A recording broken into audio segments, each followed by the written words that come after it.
तो कैसे हैं आप लोग? स्वागत है आपका कंपटीशन एंड यू प्रतियोगिता और आप, चाहे प्रतियोगिता कोई सी भी हो। तो आज का हमारा टॉपिक है संज्ञा। संज्ञा में हम दो चीज़ें पढ़ चुके हैं, व्यक्तिवाचक संज्ञा को हम पढ़ चुके हैं, जातिवाचक संज्ञा को हम पढ़ चुके हैं।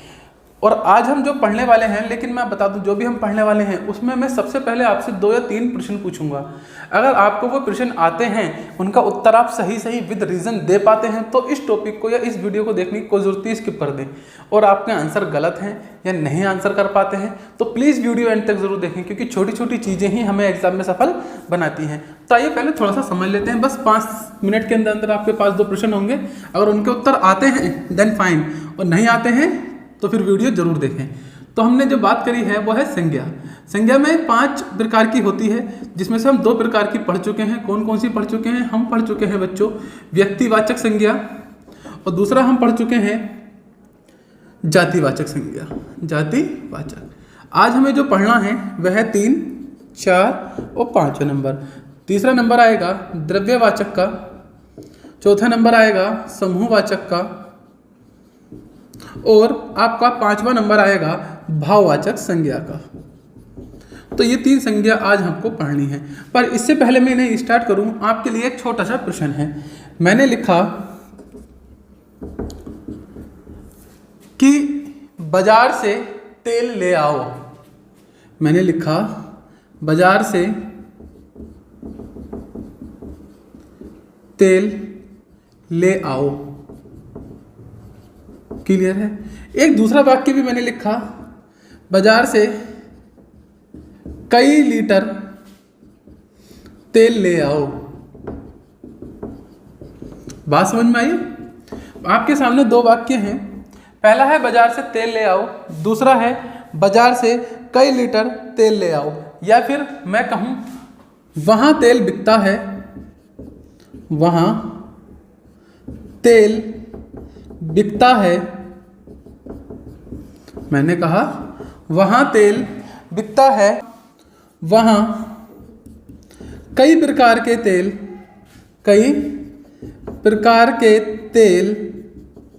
बिकते हैं। इसे हटा दीजिए, अच्छा थोड़ा कंफ्यूज हो जाओगे वरना। ठीक है, वहां तेल बिकता है, दूसरा लिखा वहां कई प्रकार का तेल बिकते हैं। एक में क्या है आपको बताना है, ये जो तेल है इस वाले सेंटेंस में क्या है। क्या से मेरा मतलब है द्रव्यवाचक है, सॉरी व्यक्तिवाचक है, जातिवाचक है, द्रव्यवाचक है, समूहवाचक है या भाववाचक है। आपको ये आंसर देना है, समझना। क्लियर है? अगर आपने इसका आंसर सही दे दिया देन फाइन, लेकिन आपको साथ में इसका भी आंसर देना कि यहाँ पर तेल क्या है। अब आपको ये बात कन्फर्म होनी चाहिए, मैंने क्वेश्चन पूछा है तो दोनों जगह तेल अलग अलग होगा। कन्फर्म है ना? अब अलग अलग है तो कैसे है, क्या इसका मेथड है। अगर आपको ये बात पता है तो अच्छी बात है, और नहीं पता तो फिर वीडियो देखना बनता है। पर मैं पहले आंसर दे देता हूँ। यहाँ पर जो तेल है यह है द्रव्यवाचक। कैसा है प्यारे बच्चों? द्रव्यवाचक। अब है तो नीचे भी तेल, पर ये नीचे जो है ये नीचे इस समय जातिवाचक है। कैसा है? जातिवाचक। अब ये जातिवाचक क्यों है यहाँ पर, इसे जानने के लिए ही आपको वीडियो देखना होगा अंत तक। तो चलिए शुरू करते हैं आज का पॉइंट, द्रव्यवाचक। क्लियर है? अब आपको ये क्वेश्चन आता था, इसका आंसर पता था आपको, तो फिर वीडियो देखना ही यूजलेस हो जाएगा आपके लिए। और भाई नहीं पता था, नहीं आता था तो बिल्कुल पेशेंस रखें, पेन उठा लें, रजिस्टर उठा लें, नोट्स बना लें और शुरू कर दें। और आज की क्लास अब शुरू करते हैं द्रव्यवाचक के साथ। तो आज का तीसरा पॉइंट है संज्ञा का द्रव्यवाचक। अब बताइए द्रव्यवाचक क्या होता है? कहते हैं जिस सामग्री से किसी वस्तु का निर्माण होता है। क्या होता है? निर्माण होता है, तो वह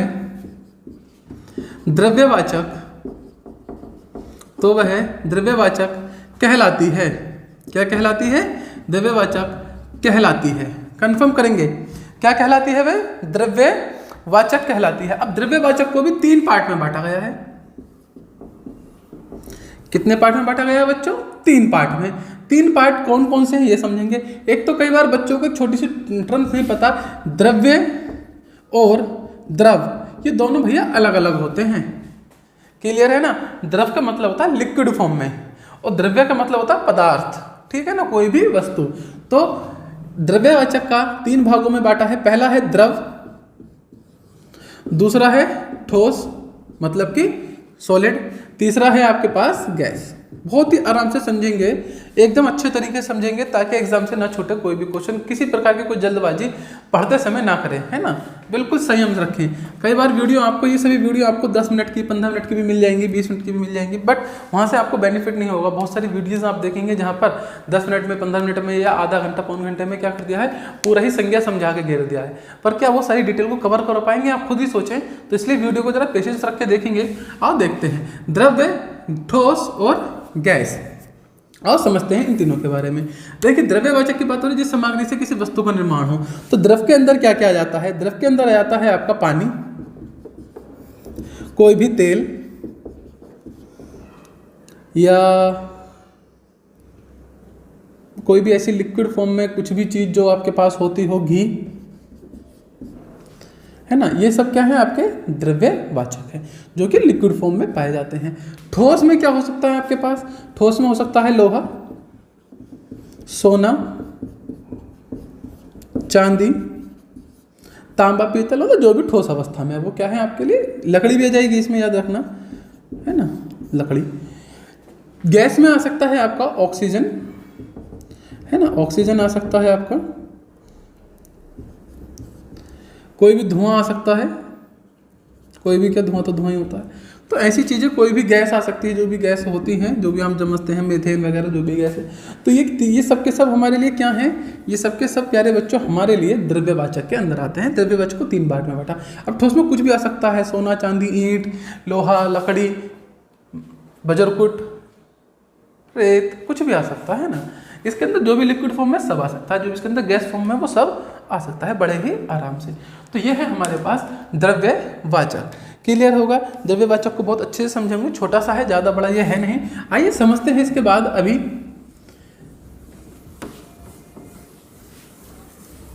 अगले को कि क्या है, नेक्स्ट में देखते हैं। तो अगला पॉइंट हमारे लिए होगा प्यारे बच्चों समूहवाचक। क्या है नंबर 4 पर? समूहवाचक। समूहवाचक। अब देखिए, समूहवाचक बहुत ही अच्छा है। समूहवाचक आप समझते होंगे कि नेम ऑफ द ग्रुप, जहाँ पर कोई भी नाम समूह में लिया जाए या जो चीज़ हमेशा से क्या रहती हो, समूह के अंदर रहती हो, वो क्या हो जाएगा हमारे लिए, समूहवाचक हो जाएगा। क्लियर है? लिखते हैं और समझते हैं। जो संज्ञा शब्द किसी एक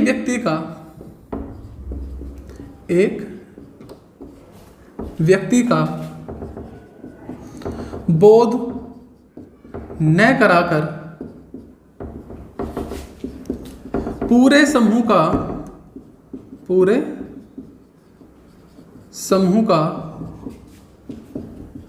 बोध कराते हैं,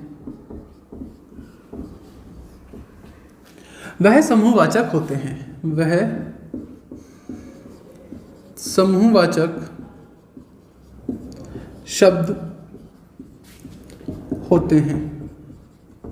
कैसे शब्द होते हैं? वह समूहवाचक शब्द होते हैं। अब देखिए, समूहवाचक में कैसा आ जाएगा, जैसे मैंने एक शब्द बोला परिवार, मैंने बोला परिवार, तो क्या परिवार एक अकेले व्यक्ति से बन सकता है? नहीं, दो मेंबर, 3 मेंबर, 4 मेंबर या मोर देन मेंबर होंगे तब जाकर आप परिवार बोलेंगे।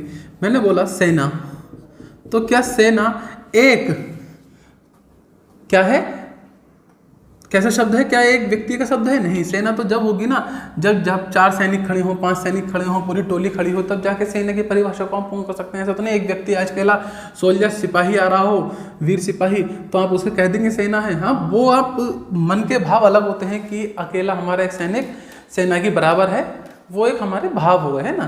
परंतु अकेला सैनिक सेना तो नहीं है ना, लिटरली देखें तो वो क्या है, सैनिक है।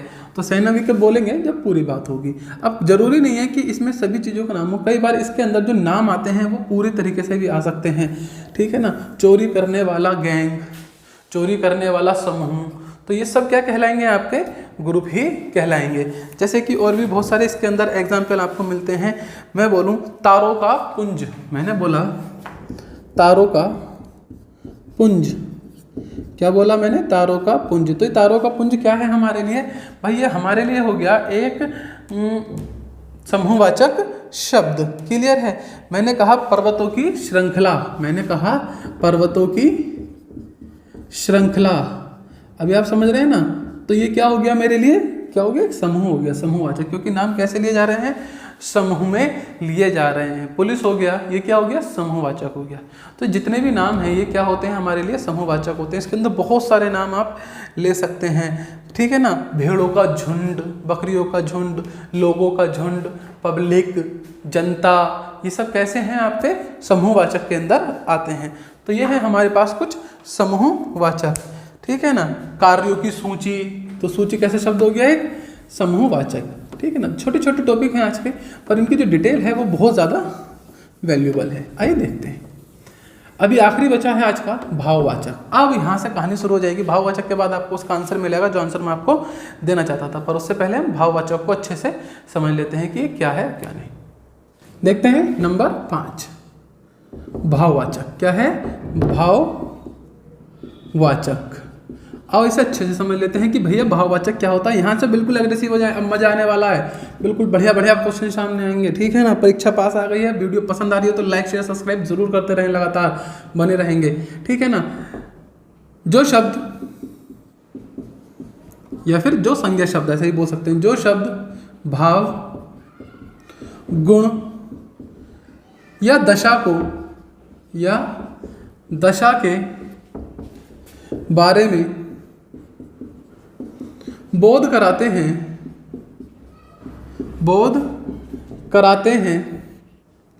उन्हें भाववाचक संज्ञा कहते हैं, संज्ञा कहते हैं, ठीक है। उन्हें क्या कहते हैं हम, भाववाचक संज्ञा कहते हैं। अब यहाँ से जब भाववाचक संज्ञा कहते हैं, अब यहाँ पर देखिए भाववाचक संज्ञा सबसे ज़्यादा सभी संज्ञाओं में या तो जातिवाचक सबसे ज़्यादा मुख्य है या फिर भाववाचक, ठीक है। भाववाचक से क्वेश्चन बहुत सारे बनते हैं, इसे बहुत अच्छे समझेंगे। अब भाववाचक यहाँ पर 2 प्रकार के होते हैं। सर हमने तो इसके कभी प्रकार देखे नहीं, ये लिटरली 2 प्रकार के नहीं होते, मैंने 2 प्रकार में बांट देता हूँ, कैसे समझ में आएगा। इसमें से एक होते हैं स्वतंत्र, मतलब कि स्वतंत्र होते हैं, अर्थात ये जो स्वतंत्र वाले हैं ये कुछ ऐसे होते हैं कि ये बिना किसी की मदद के बनते हैं, और जो दूसरे होते हैं ये किसी न किसी की मदद से बनते हैं। अब ये किस किस की मदद ले लेते हैं यही आपको जानना है। जो बिल्कुल स्वतंत्र हैं, है ना, वो कैसे होते हैं इसकी बातचीत कर लेते हैं। जैसे स्वतंत्र की हमने बात करी, मैंने बोला स्वतंत्र के मामले में घृणा, ये घृणा किसी और से नहीं बना, अपने आप में स्वतंत्र है। मैंने बोला गुस्सा, मैंने बोला प्यार। अब ये समझना, ये सब क्या हैं, आपके स्वतंत्र भाववाचक हैं। ऐसे शब्द जो आपके भाव को, फीलिंग को शो करते हैं। गुस्सा है तो गुस्से को शो कर दिया, प्यार आ रहा है तो प्यार को शो कर दिया, किसी चीज को छी छी छी घृणा हो गई तो क्या हो जाएगा, ये उसे शो करने का काम करता है। क्या, भाववाचक, मन के भाव को शो करता है, किसी चीज के गुण को शो करता है, या फिर उसकी दशा, दशा को इंग्लिश में स्टेट कह देते हैं। अब स्टेट में बहुत सारी चीजें आती हैं। जन्म लेना एक अवस्था है, दशा है, मरना एक अवस्था है, दशा है। तो ये सब किस में आता है, आपका भाववाचक में आ जाता है। भाववाचक एक बहुत ही बड़ा पोर्शन है। तो हम समझ रहे हैं जो स्वतंत्र होते हैं वो इस प्रकार से जन्म लेना, मृत्यु, घृणा, गुस्सा, प्यार, ये सब किसके अंदर आ जाते हैं, आपके भाववाचक के अंदर छुपे हुए होते हैं। जैसे कि सुख हुआ, ईर्ष्या हुआ, ये सब किसके अंदर आ गए, दुख हुआ, ये सब किस में आ गए, आपके ये आ गए जो स्वतंत्र हैं। इनको किसी और की सहायता से बनाने की आवश्यकता नहीं होती, नहीं किसी और की आवश्यकता से बनते हैं। परंतु जब हम बात करते हैं जो किसी और की मदद से बनते हैं तो वो हमारे पास कुछ गिनती के हैं। जैसे हम बात करें विषय मदद से बनते हैं तो जातिवाचक शब्दों से। अब हमने जातिवाचक को बहुत अच्छे से पढ़ रखा, मतलब जो जातिवाचक शब्द है वो किस में बदल जाएगा, भाववाचक में। इसी तरह से जो सर्वनाम होते हैं, जो संज्ञा के बाद पढ़ेंगे हम, सर्वनाम क्या होते हैं, सर्वनाम भी कुछ शब्द ऐसे हैं जो भाववाचक में बदल जाते हैं। इसके अलावा और भी हैं, जैसे विशेषण हैं, तो विशेषण किस में बदल जाते हैं, विशेषण भी भाववाचक में बदल जाते हैं। कैसे बदलते हैं अभी सीखेंगे हम लोग, ठीक है ना। क्रिया शब्द होते हैं, ये भी किस में बदल जाते हैं? भाववाचक में। इसी तरह से कुछ शब्द होते हैं अव्यय शब्द होते हैं, ये भी किस में बदल जाते हैं? भाववाचक में। तो ये 5 प्रकार के हमारे पास ऐसे शब्द हैं जो भाववाचक में परिवर्तित हो जाते हैं। यहीं से क्वेश्चन बनता है मुख्यतः और बच्चा लटक जाता है। एक बार सीख लेते हैं जो परिवर्तन होता है, ये परिवर्तन कैसे कैसे होता है कि जातिवाचक का शब्द भाववाचक में कैसे बदल जाता है, ठीक है ना, सर्वनाम कैसे बदल जाता है, यहीं से सीखना है। अब ये बड़ा ही अच्छा मामला है, यहाँ से अब सीखते हुए चलते हैं आगे की तरफ। चलिए शुरू करते हैं। तो सबसे पहले हम सीखते हैं जातिवाचक शब्दों का भाववाचक में परिवर्तन। क्या सीखते हैं? जो हमारे जातिवाचक शब्द हैं, जातिवाचक शब्द हैं, इनका किस में परिवर्तन देखेंगे हम? भाववाचक में परिवर्तन देखेंगे, ठीक है ना। जातिवाचक शब्द किस में बदल जाता है? भाववाचक में बदल जाता है। देखिए कैसे बदल जाता है। एक शब्द मैंने लिखा जातिवाचक शब्द के रूप में पुरुष। क्या लिखा मैंने? पुरुष। अब बहुत अच्छे से जानते हैं पुरुष का मतलब पूरी दुनिया के पुरुष, कोई भी पुरुष हो सकता है, यहाँ पे किसी का नाम नहीं दिया। तो ये क्या है? एक जातिवाचक है। पर इसे भाववाचक में बदलना है तो क्या करेंगे? इसे मैं बोल दूंगा पुरुषत्व। क्या बोल दूंगा? पुरुषत्व। क्या बोल दिया? पुरुष, और क्या लगा दिया अंत में? ता और वा लगा दिया। मतलब कि पुरुष लिखा और अंत में तय और वै लगा दिया। तो ये तय और वै आधा लगा, तो ये क्या बन गया? जातिवाचक से भाववाचक बन गया। जैसे कि पुरुषत्व, ठीक है ना, पुरुष का पुरुषत्व हो गया। पुरुषत्व का मतलब होता है पुरुष वाले गुणों का होना। तो ये हुआ पुरुषत्व। ये क्या बन गया बच्चों? ये भाववाचक शब्द बन गया। मैंने बोला नारी, मैंने बोला नारी। नारी कैसा शब्द है? नारी एक जातिवाचक शब्द है। क्या बन गया? नारित्व। क्या बना? नारित्व। अब देखो नारी जातिवाचक शब्द था, इससे क्या बना? नारित्व बन गया। मैंने बोला गुरु, ये क्या बन गया? गुरुत्व। क्या बना? ये बना गुरुत्व। मैंने बोला गुरु, ये बन गया गुरुत्व। मैंने बोला मनुष्य, देखते रहेंगे अभी। मैंने बोला मनुष्य, ये क्या बन गया? मनुष्यता। क्या बन गया? मनुष्यता। तो आपने देखा आधा ता वा या फिर ता जोड़कर हम जातिवाचक को किस में परिवर्तित कर सकते हैं? भाववाचक में। अब कई बार जब क्वेश्चन एग्जाम में बनता है, 4 शब्द लिखे होंगे, पूछा जाएगा तो इसमें भाववाचक कौन सा, तो पहचानने की छोटी सी ट्रिक है कि उसके अंत में तय या ता होगा। अभी और भी शब्द आएंगे तो उससे आप पहचान सकते हैं, थोड़ा सा आइडिया ला सकते हैं कि भाववाचक होगा। वैसे तो मीनिंग पता होना चाहिए, परंतु यहाँ से एक आइडिया हमें मिल जाता है कि क्या होगा, ये हमारे लिए भाववाचक होगा। आइए एक बार समझ लेते हैं सर्वनाम से भाववाचक वाली बातचीत को भी। जो कि सर्वनाम से, सर्वनाम का किस में परिवर्तन हो जाता है? भाववाचक में परिवर्तन हो जाता है। किस में हो जाता है? भाववाचक में। कंफर्म समझेंगे, किस में हो जाता है? भाववाचक में परिवर्तन हो जाता है। किसका? सर्वनाम का। अब देखेंगे जब सर्वनाम का भाववाचक में परिवर्तन होता है, कौन कौन से ऐसे शब्द हैं, ये कैसे होता है। मैंने बोला अपना। अब देखिए अपना एक कैसा शब्द है? ये सर्वनाम है। मैं आपको पहले बता दूं क्या है, ये एक सर्वनाम है। अब इस सर्वनाम को आपको बदलना है किसमें? भाववाचक में बदलना है। तो क्या करेंगे? अपनत्व। क्या कर देंगे? अपनत्व। क्या कर दिया हमने? तावा लगा दिया। तो हमें ये पता चला कि ये क्या है? तावा लगने से सर्वनाम किस में बदल गया? भाववाचक में बदल गया। अपना, अपनत्व। तो यहाँ से समझ में आया होगा। मैं एक और बात लिख देता हूँ, आप। मैंने लिखा आप, ये कैसा है? सर्वनाम। लेकिन जैसे लिख दिया आपा, तो ये कैसा हो गया? ये हो गया हमारे लिए भाववाचक। आप सर्वनाम भाववाचक में बदला तो क्या बन गया?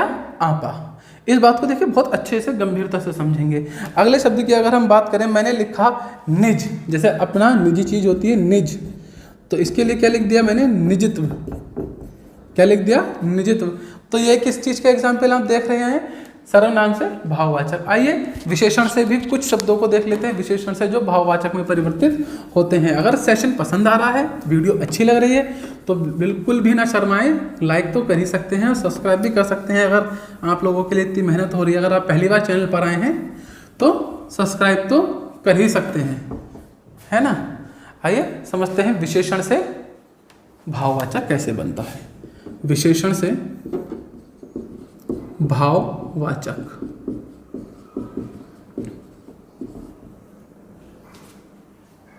मैंने लिखा सुंदर। अब देखिए सुंदर क्या है? विशेष है, विशेषता है। लेकिन इसे भाववाचक बदलने के लिए मैंने क्या कर दिया? सुंदरता। तो क्या जोड़ दिया अंत में? ता जोड़ दिया। ता जोड़ते ही विशेषण क्या बन गया? भाववाचक। मैंने लिखा वीर। इसका क्या बन जाएगा? वीरता। मैंने लिखा धीर, क्या बन जाएगा? धीरता।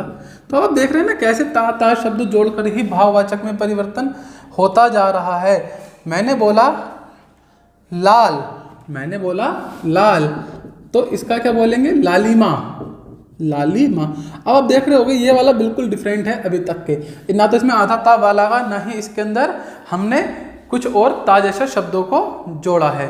तो यहाँ से भी पता चल जाता है क्या, क्योंकि कुछ शब्द इस प्रकार से भी अलग मिलेंगे और ये मिलते ही हैं। तो यहाँ पर परेशान ना हो, इसलिए मैं कह रहा था कि आपको अर्थ का पता होना चाहिए और थोड़ा सा पढ़ा हुआ होना चाहिए। अब आपके सामने कभी भी ये लाल या लालिमा जैसे शब्द आएंगे तो आप इसे बड़ी आसानी से हैंडल कर पाएंगे बिना किसी हिचकिचाहट के। तो इसके जैसे और भी शब्द आपको मिल जाते हैं, जैसे भोला, तो ये हो जाएगा भोलापन। मैंने लिखा भोला, तो ये क्या हो गया? भोलापन। तो ये भोलापन क्या है? भाववाचक है। भोला क्या है? आपकी विशेषता है। तो आपने देखा होगा किस प्रकार से विशेषण से भी भाववाचक में बदल जाते हैं। आइए देखते हैं अब कुछ शब्द क्रिया से भाववाचक में जो बदलते हैं, क्रिया से भाववाचक में जो परिवर्तन होता है, एक बार उसे भी हम समझ लेते हैं बहुत ही आराम से। ठीक है ना, देखते हैं कैसे कैसे होता है। क्रिया से शब्द बदल जाते हैं किसमें? भाववाचक में। ठीक है ना, आओ देखते हैं कि कैसे कैसे बदल जाते हैं कुछ शब्द। हमने यहाँ पर एक शब्द लिखा आपके लिए, घबराना। लिखा घबराना, तो ये बन जाएगा घबराहट।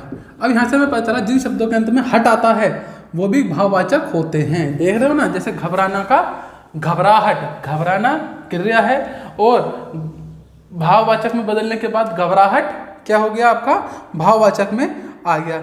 मैंने लिखा थकना, तो इसका क्या हो सकता है? थकान। मैंने लिखा थकना, तो इसका क्या हो सकता है? थकान। देखो ना, समझ रहे हो ना, जरूरी नहीं है कि ता, आधा ता, वा या हट लगे, पर यह कन्फर्म है जिसके अंत में हट है वो भाववाचक होता है। तो ये भी याद करने की ट्रिक है। तो थकना, थकान। देख रहे, समझ रहे हैं ना। ऐसी और भी शब्द हैं, जैसे कि मैं बात करता हूँ एक शब्द की आप लोगों के लिए। यहाँ पर मैंने लिखा चढ़ना। क्या लिखा? चढ़ना। तो इसका हो जाएगा चढ़ाई। चढ़ना का चढ़ाई हो गया। तो देखो, चढ़ना क्रिया है लेकिन चढ़ाई क्या है? भाववाचक है, भाववाचक संज्ञा है। मैंने लिखा मिलना। मैंने लिखा मिलना, तो इसका बन गया मेल। मिलने का क्या बन गया? मेल। तो यहाँ से हमें पता चला कि क्रिया भी भाववाचक में क्या होती है? परिवर्तित हो जाती है। तो इस प्रकार के एग्जाम्पल आपको एग्जाम में भी मिलते हैं। एक होता है अव्यय से भाववाचक की तरफ, ये आखिरी है इसका। अव्यय से क्या होता है? भाववाचक बनता है। क्या बन जाता है? भाववाचक। अब कैसे बन जाता है, आओ ये भी देख लेते हैं। मैंने एक शब्द बोला दूर, तो ये दूर क्या है? आपका अव्यय है, लेकिन इसे बदल दिया तो ये बन गया दूरी। तो दूरी कैसे शब्द है बच्चों? भाववाचक शब्द है। दूर का दूरी। ऐसे मैंने लिखा नीचे, तो निचाई। नीचे, तो क्या बोलेंगे इसे? निचाई। ये कैसे शब्द बदल रहे हैं? आपके भाववाचक में बदल रहे हैं। कौन से शब्द हैं? अव्यय शब्द हैं। किस में बदल रहे हैं? ये भाववाचक में बदल रहे हैं। अब आते हैं उस क्वेश्चन की तरफ जो कि शुरू में आपसे पूछा गया था। ठीक है ना। तो यहाँ पर खत्म होती है हमारी तीनों, मतलब कि पूरी संज्ञा की बात खत्म हो जाती है एक प्रकार से। 5 प्रकार की संज्ञा थी, हमने 5 का ज्ञान ले लिया। अब इन्हीं के अंदर से जो क्वेश्चन बनते हैं जिनके बारे में बच्चा खबर नहीं लग पाता, उनकी बात करते हैं। देखो, आज हमने 3 संज्ञा पढ़ी। हमने आज जाना द्रव्यवाचक, द्रव्यवाचक। हमने जाना आज समूहवाचक, है ना, और तीसरे नंबर पर जाना हमने भाववाचक। अब इन तीनों की ही कुछ क्वालिटीज़ हैं, इन तीनों की ही कुछ क्वालिटीज़ हैं, जिसमें से आती हैं कि ये सभी हमेशा एक वचन में प्रयोग किए जाते हैं। प्रयोग किए जाते हैं। हमेशा इनका प्रयोग कैसे होगा बच्चों? एक वचन में होगा। ठीक है। यदि इनका प्रयोग बहुवचन में किया जाए, तो ये जातिवाचक संज्ञा में बदल जाते हैं। जातिवाचक संज्ञा में बदल जाते हैं, बदल जाते हैं। अब आए बात समझ में कि उस टाइम क्यों बदल गया था। वहां तेल बिकता है, मैंने लिखा था वहां तेल बिकता है। फिर लिखा था वहां कई प्रकार का तेल बिकता है, कई प्रकार का तेल बिकता है। अब यहां पर तेल, क्योंकि कोई बात नहीं हो रही है बहुवचन एक वचन की, यहाँ पर एक ही वचन है ये, तो ये कैसा था हमारे लिए, द्रव्यवाचक। और द्रव्यवाचक में भी कौन सा, द्रव्यवाचक, है ना, ऐसा ही है ना कुछ। लेकिन जैसे हमने कई प्रकार के तेल की बात कर दी, इसे क्या बना दिया हमने, बहुवचन बना दिया। कैसा बना दिया, बहुवचन। और जैसे इसे बहुवचन बनाया, ये तेल क्या बन गया, जातिवाचक बन गया। क्या बन गया, जातिवाचक बन गया। अभी बात समझ में आई ना, ऐसा क्यों हुआ। अभी और एग्जाम्पल करेंगे, बिल्कुल क्लियर करके छोड़ेंगे, चिंता नहीं करने का, बिल्कुल मस्त वाला हो जाएगा आज ये चैप्टर आपका। और शायद ही आपने ये चीज़ पहले सीखी हो, और सीखी थी तो बहुत अच्छी बात है, नहीं सीखी थी तो अब सीख लेते हैं। ठीक है, क्या लिखा, सेना युद्ध के लिए तैयार है। फिर मैंने लिखा दिया, सेनाओं में मुठभेड़ हो गई, मुठभेड़ हो गई। बात समझ रहे ना, मतलब कुछ भी करके मैंने क्या करा, यहाँ पर सेना जो शब्द लिया है वो एक वचन में लिया है। कैसे लिया है, एक वचन में लिया है। अभी बताओ, ये जो सेना शब्द है वो क्या है, इस समय ये समूहवाचक है। क्या है, समूहवाचक। क्यों है, क्योंकि ये एक वचन में है। तो हमने अभी पढ़ा था कि सेना क्या होता है, समूहवाचक होता है, पर अभी ये बहुवचन में बना दिया तो ये क्या बन गया, जातिवाचक। बात समझ रहे हैं ना। अब देखिए, अगर आपके में ये क्वेश्चन आता है सेनाओं में मुठभेड़ हो गई, तो सेनाओं को देखते ही हम लोग भावुक हो जाते हैं और लगा देते भैया ये तो समूहवाचक है, और ऐसा करते उड़ जाते तोते, खेल खत्म हो जाता है 1 नंबर का। और नेगेटिव मार्किंग है तो 1.25 नंबर का, खेल खत्म हो जाता।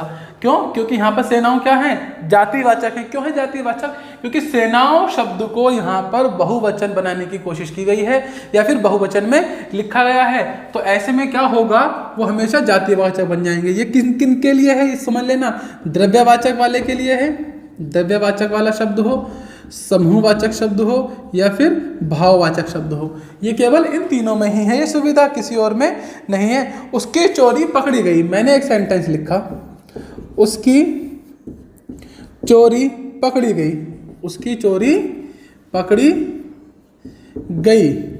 ठीक है ना, हुई उस इलाके में कई चोरियां हुई। मैं दावे के साथ कह सकता हूं, शायद ही कुछ बच्चों को ये बात पता हो। अगर ये सेंटेंस आपके में आ जाता है एग्जाम में और पूछा जाता भाववाचक शब्द है, कैसा है, अगर इस ऊपर वाले सेंटेंस में देखूंगा तो क्या है ये, भाववाचक। पर अगर मैं नीचे आ जाऊं, चोरियां, ये किस में बदल गया, बहुवचन में बदल दिया। जैसे ही ये बहुवचन में बदला, बात समझ में आ रही है नहीं, जैसे इसे बहुवचन में बदला, ये प्यारे बच्चों क्या बन गया, जातिवाचक। अब देख रहे होंगे कि कितने आराम से बात समझ में आ गई। शुरू में जो क्वेश्चन पूछा था शायद क्लियर हो गया होगा। जिन बच्चों को इसका आंसर नहीं पता था कोई बात नहीं, और जिन्हें पता था उनके लिए भी कोई बात नहीं है, ऐसा तो कुछ खास है नहीं, पर कुछ तो अच्छा था इसके अंदर जो आज आपने सीखा होगा। चलिए, अभी और भी क्वालिटीज़ हैं, उन्हें भी सीख लेते हैं। ठीक है, बहुत ही बढ़िया क्लास रही होगी, आपको पसंद आई होगी, मैं कंफर्म कहता हूँ। फ्रेंड्स के साथ शेयर किया करें क्लासों को, लिंक शेयर किया करें फ्रेंड्स के पास, ज़्यादा अच्छा रहेगा।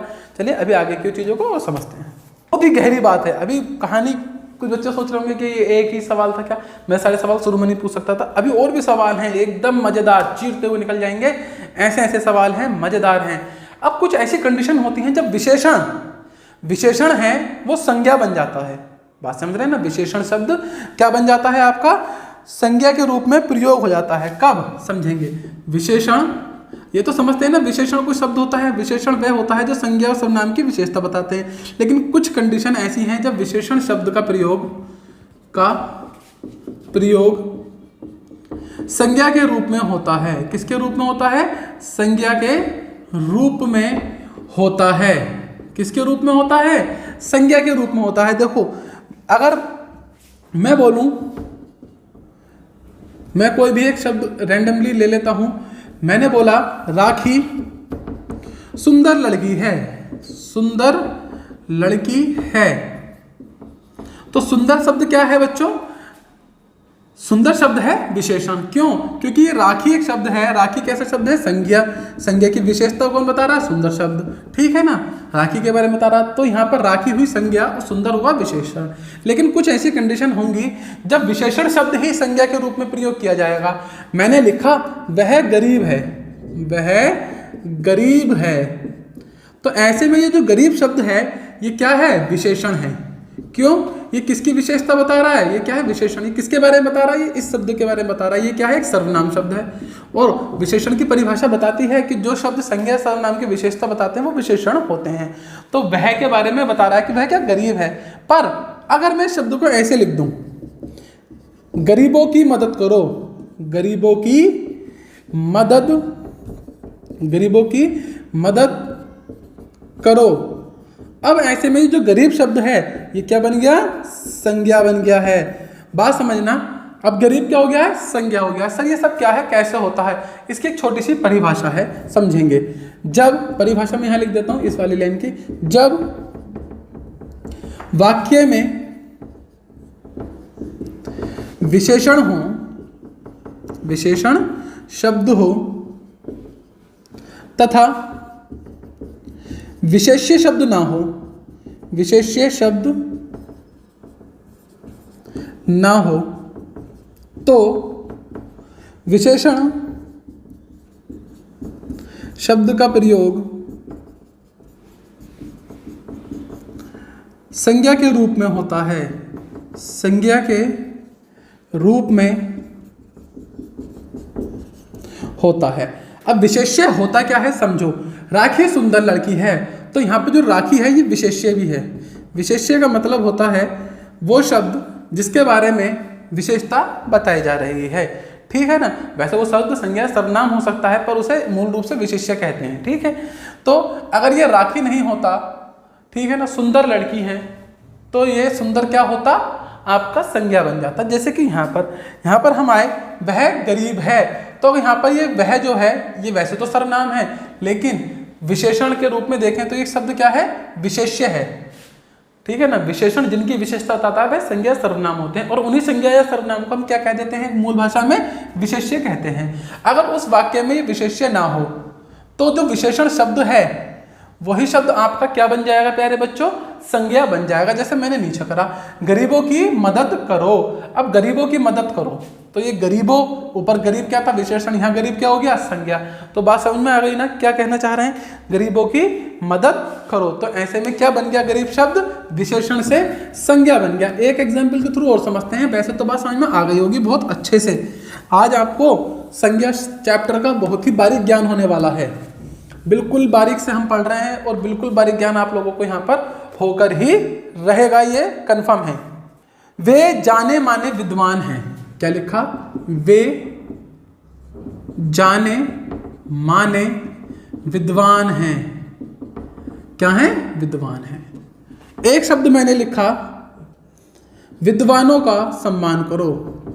विद्वानों का सम्मान करो। अब देखो आप बड़ी आसानी से बता देंगे। मैं इस लाइन में पूछूं बताओ संज्ञा शब्द कौन सा है, मैं इस लाइन में पूछूं बताओ संज्ञा शब्द कौन सा है, और मैं इस लाइन में पूछूं बताओ विशेषण शब्द कौन सा है, तो बड़े आराम से अब आप लोग बता देंगे। देखो यहाँ पर बात करते हैं तो वे क्या हुआ? एक सर्वनाम। क्या है? ये सर्वनाम है, पर ये विशेष्य भी है। क्या है? विशेष्य। क्यों? क्योंकि इसी के बारे में बताया जा रहा है कि ये क्या है? विद्वान। तो विद्वान कैसा शब्द हुआ? विशेषण। पर यही विद्वान शब्द देखो यहाँ पर क्या बन गया? यही विद्वान शब्द यहाँ पर क्या बन गया? संज्ञा बन गया। क्यों? क्योंकि यहाँ पर कोई बताने के लिए नहीं है कि किस विद्वान की बात हो रही है। तो विद्वानों का सम्मान करो।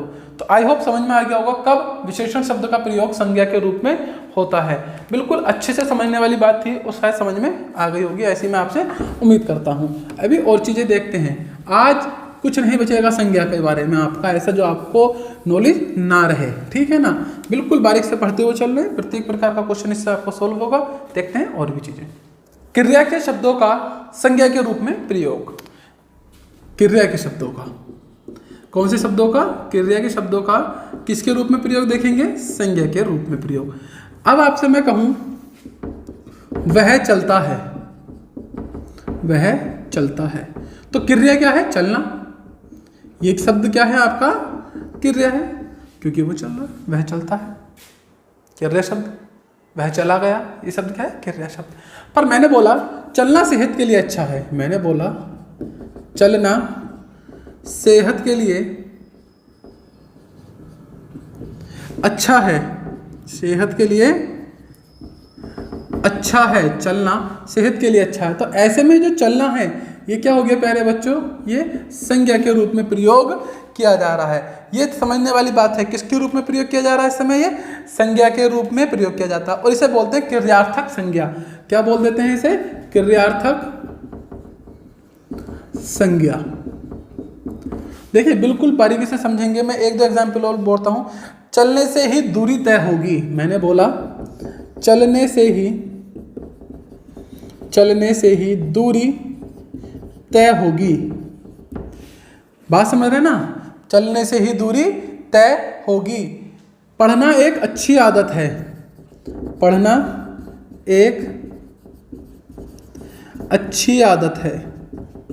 अब ये शब्द क्या है? सबके सब क्या है? क्रिया है के रूप में काम कर रहे थे, पर ये फिलहाल संज्ञा के रूप में काम कर रहे हैं। वैसे नॉर्मल सेंटेंस में आ जाए कि वह पढ़ता है, तो पढ़ना क्रिया हो गई, है ना? पर यहाँ पर देखेंगे क्रिया के शब्द का प्रयोग हमने शुरू में किया हुआ। तो ऐसे में क्या होगा कि ये शब्द जो यूज़ हो रहे हैं, जैसे पढ़ना, चलना, चलना, ये सब क्या है? इस समय संज्ञा के रूप में प्रयोग हो रहे हैं। तो बात आपको बहुत अच्छे से शायद समझ में आ रही होगी। आइए और चीज़ों को भी समझ लेते हैं इसी के साथ साथ। अब एक छोटा सा काम है, इसके बाद क्लास ये खत्म हो जाएगी। अब ये काम अगर आपने बहुत तसल्ली से अच्छे से कर लिया तो मैं समझूंगा, या आप भी समझ सकते हैं कि आपने संज्ञा को बहुत अच्छे से सीखा। एक सेंटेंस है, राम ने रावण को बाण से मारा। अब हमें क्या करना है? हमें यहाँ पे पद परिचय की बात कर रहे हैं। किसकी? पद परिचय। पद परिचय का मतलब है इसके अंदर आपको बताना है कौन कौन सी संज्ञा है और कैसी कैसी संज्ञा है। मैंने एक शब्द लिया राम, तो राम क्या है? एक संज्ञा है। साहब कैसी संज्ञा है? ये व्यक्तिवाचक संज्ञा है। क्यों? किसी का नाम है। व्यक्तिवाचक के साथ साथ ये एक वचन भी है। एक वचन के साथ साथ ये कर्ता कारक भी है। क्या है? कर्ता कारक। बात समझ में आ रही है ना? क्या है? कर्ता कारक भी है। देखो समझना, राम क्या है? एक संज्ञा है। कैसी संज्ञा है? व्यक्तिवाचक संज्ञा है। व्यक्तिवाचक के बाद क्या है? एक वचन है, और ये कर्ता कारक है। कैसे पता चला? क्योंकि ने, कर्ता ने, ये कुछ कर रहा है। किसने करा है? राम ने करा है। बात समझो, यही चीज अगर आप क्लियर कर लें, कई बार बच्चों को यही नहीं पता होता कि हम जो कर रहे हैं या हमने जो लिखा या सीखा उसे डिफाइन कैसे करें। तो ये बड़ा अच्छा वे होता है सीखने का। तो ये राम के अंदर कितनी सारी क्वालिटी हैं। ये एक संज्ञा भी है, व्यक्तिवाचक संज्ञा, एक वचन भी है, कर्ता कारक भी है। क्या इसके अंदर कुछ और भी है? हाँ जी सर, ये एक पुल्लिंग भी है। क्या है? ये एक पुल्लिंग, मतलब एक पुरुष है। ये एक पुल्लिंग भी है। ये देखो, ये एक पुल्लिंग भी है। तो ये सब बातें पता चली। अगला शब्द मैंने ले लिया रावण। तो रावण मैं लिख देता हूँ। रावण भी कैसा शब्द है प्यारे बच्चों? ये भी एक संज्ञा शब्द है। संज्ञा शब्द के साथ साथ ये व्यक्तिवाचक भी है, ये एक वचन भी है, परंतु ये कर्तावाचक नहीं है, ये कर्म है। क्या है? कर्मवाचक है। क्यों? कर्ता ने कर्म को, ये इफेक्टेड हो रहा, मतलब बाण इसके लगा तो मारा, तो कौन? रावण मारा ना। तो जिसको इफेक्टेड होता है क्रिया से, क्रिया क्या है? मारना। जो भी क्रिया से इफेक्टेड होता है वो कर्म होता है। आपका इंग्लिश में कहें तो ऑब्जेक्ट होता है। तो रावण के अंदर सारी खासियत थी ये वाली। देखो, ये संज्ञा भी है, ये व्यक्तिवाचक भी है, ये एक वचन भी है, परंतु ये क्या है? कर्म कारक है। और राम क्या था? कर्ता है। और ये पुल्लिंग भी है। बात समझ में आई? अब मैंने एक शब्द और ले लिया, बाण। इस तरह से आपको ये डिफाइन करना सीख जाएंगे कि एक सेंटेंस लिखें, उसके अंदर देखें कौन कौन सी क्रिया कैसी कैसी हैं। तो बाण भी क्या है? एक संज्ञा है, पर ये एक जातिवाचक संज्ञा। बाण का कोई नाम तो नहीं था ना ऐसे, है ना? बाण का तो कोई नाम नहीं है। बाण, तीर, कमान तो ऐसे ही है। तो ये भी क्या है? एक बाण। कैसी संज्ञा है? जातिवाचक संज्ञा है। देखिए बहुत ही अच्छे से इस चीज को समझने वाली बात है ये। और दूसरी ये कैसा है? एक वचन, क्योंकि बाण था तो एक वचन है। अब यहां पर आए, बताइए कारक कौन सा था? जो बाण के अंदर कारक है वो कारक कौन सा है? भैया ये था करण कारक, जिससे काम क्रिया को किया जाता है। क्रिया क्या था? मारना, मारा। ये क्या है? आपकी क्रिया है। बात समझ में आ रही होगी। और ये क्या है? पुल्लिंग भी है। तो इस प्रकार से आप चीज़ों को डिफाइन कर सकते हैं। और ये आज हमने जो सीखा ये था हमारा आपका अपना प्यारा संज्ञा चैप्टर। तो मैं समझता हूँ कि संज्ञा आपको बहुत अच्छे से अब आ गई होगी। अगली क्लास होगी आपकी सर्वनाम की, जिसे हम कल करेंगे। तब तक के लिए बाय बाय, आपका दिन शुभ रहे और वीडियो को लाइक शेयर सब्सक्राइब जरूर करना।